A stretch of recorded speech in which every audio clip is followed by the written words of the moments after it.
Yeah. I'm doing pretty good. I have a um, I have a funnel that I've been struggling with for the past probably 2 months. And you've probably even seen me post about it in the up level group. Or if you're in the black belt group by Taki Moore. um, because the my client that he's in both those groups, so he asked me to get help in both of theirs. But I think when I've narrowed the issue down to what keeps happening is I will change the copy on the ads and the funnel, and then it'll do great for like 2 days, 2 to 5 days, and then it will just puke right out again. And honestly, I was struggling to get my link click through rate above 1%, but basically until when it was working right, all my other KPIs were good. I was getting opt-ins within KPIs. My video click through rate, his video click through rate is fantastic. So like everything else, the cost per call was just within KPIs, so that was okay. But like as soon that would work for like 2 to 5 days, and then it would just puke right out. And I think my issue was, I think the issue is that the offer just wasn't juicy enough. Yeah, I mean, were you getting calls though? Like, were they coming through? Yeah, it was getting calls, but it what would happen is like it would get calls for the 2 or 3 days it was working, and then as soon as it would be like either oh, goodness, it would either be like boom, I would go from getting like 10 opt-ins at $10 a piece to like two at 45.78 a piece, or my opt-in rate for my funnel would go from like 20 to 25% to like 8% the next day.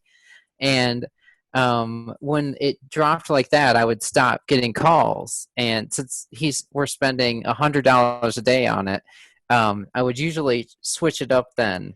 And I'm not sure, honestly, if I'm getting good, if I should just be pushing through and like, all right, we gotta have a crappy day or two, whatever. It's not that big a deal. Or if like the problem is that the offer isn't that juicy, and so every time I change it, I get a few more nibbles, but like I'm never gonna get the traffic I want until my offer's good enough. I think it's a small, like it's only people that are CPAs, certified public attorneys or accountants, that own practices. So it's a very small niche too.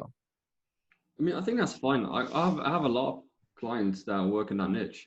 They work with financial advisors, accountants, the LinkedIn kind of things. But I've never seen this issue. It's usually pretty consistent.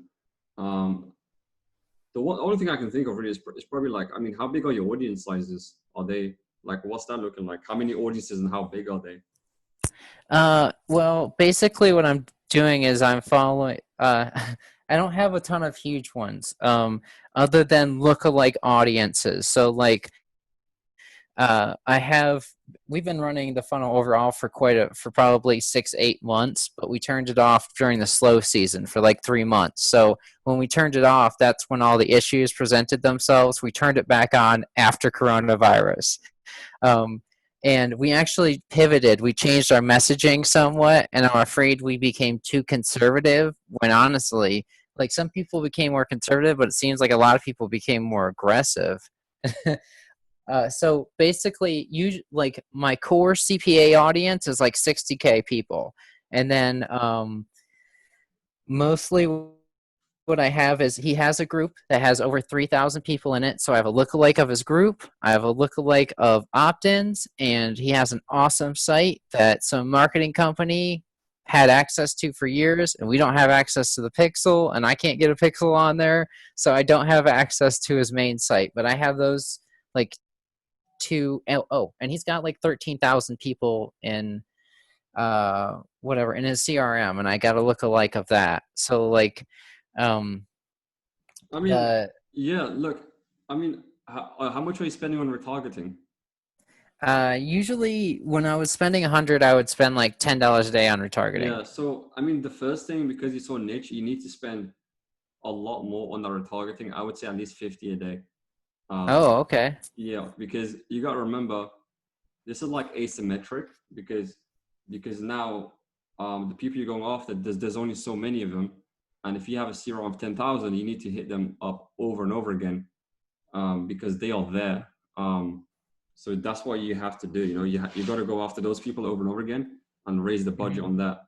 Um, and Was then it you that I was following that was saying that like the retargeting, the frequency could go super high and you don't no, worry about that? oh, I don't know if that was me or not, but when it comes to retargeting, I mean, you want the frequency beat to be as high as possible. That's Okay. that's how I see it. So I would keep hammering that audience. I mean, if those CRM people, if they are his ideal prospects, just hammer it out. Just spend 100. I would even spend $100 a day just on that alone, and Okay. just Okay. have different offers. So you're gonna have to test different ad angles because you do have to rinse it. So I have one of my clients who was in your position. He had like 4,000, a list of 4,000, and we just hammered that for like months. Um, and Mm-hmm. just you would keep refreshing the offer, but for the Mm-hmm. same audience. So that's going to be so you're going to have to do in the reverse, um, which is spend more on a small audience and refresh your offer instead of having one consistent offer for like larger audiences. So it's Do like you the mean opposite. like when you say refresh my offer, do you mean uh like how I'm framing it in the ad and the landing page essentially or Yeah. like So okay. you're gonna need different lead magnets. So for example, one time you may say, okay, here's a case study of we're gonna give you a free case study of how this accounting company did XYZ. The next time you might say, we're gonna show you something else. So you can have a different lead magnet next time. So because Mm. your lead magnet will die out because I mean just common sense, right? Like 10,000 people, they've seen it. That's it. Like there's no you can only push it so far. So you're gonna need a different lead magnet. Yeah, he has like one core training that he kind of bases everything around, but I can see what you're saying is like I could basically just be creative with it and be like, this case study is how someone increased by 5 figures a month, and this case study is how someone reached like uh 6 figures a month, or how they reached seven, or how they got an extra day or two off a week or something like that. Yeah, I would try and keep him unique, right? So I would try and make him very unique so that it doesn't look similar, so that when they do see it, they're like, oh, this is something different. That's what I would try and do. And then obviously, your main focus is going to be making um, more ads, testing different ads, so that you don't, because you are going to hit fatigue. So that's why you're going to want to do different ads, ad copy, different images, and Okay, then yeah, go ahead. I've been writing crazy amounts of ads, so that's not a problem. My Yeah. here's a consideration that I've been feeling, but I haven't been able to have. I only have like 4 good pictures this guy has given me, and I keep begging him for more, but I'm afraid that not having good, unique creatives Hmm. is not helping me at the very least. And Yeah. especially if I'm going to hammer these people, should I just basically say, dude, you have to give me more No, pictures of don't. Yeah, you? don't worry about that. You don't need that. Just use stock images from inside Facebook ads. Okay. Okay. Yeah, I mean, I have Adobe stock. Okay. but just use the ones inside Facebook ads themselves. You know which one I'm talking about, right?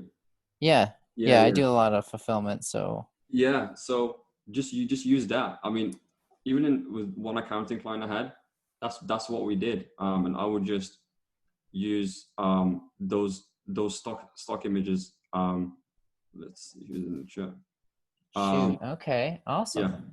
yeah. So I would use those stock images, um, and it works extremely well. And then obviously just so that way you have some time. He has some time to make images for you, so you can Mm-hmm. be like, hey, can you make some images or make videos? I would do videos, to be completely honest. By the way, that's what I did for this other guy. We did videos, and then we would make a video of your audience from it as well, and then just retarget the hell out of that. So um, yeah, I would Okay. yeah, I would tell him to make videos too, not just images. Okay, I can definitely. He's already making some for his YouTube channel, and I've asked him for some, but I can pretty sure if I put the pressure on him, he'll get me to make more. I Mm. mean, I can get him to make more videos. Yeah, I mean, I think you'll get insane ROI out of that, and if you do, you need to let me know because um, I want to Yeah, get for sure. yeah. You'll hear about it in the up level group too. Yeah. No, honestly, this will crush. If you just do that, it's gonna crush. Yeah, 100%. Okay. Okay. Awesome. Dude, this is amazing. Thank you so much. No worries. Glad to have you in the group. So I plan to do these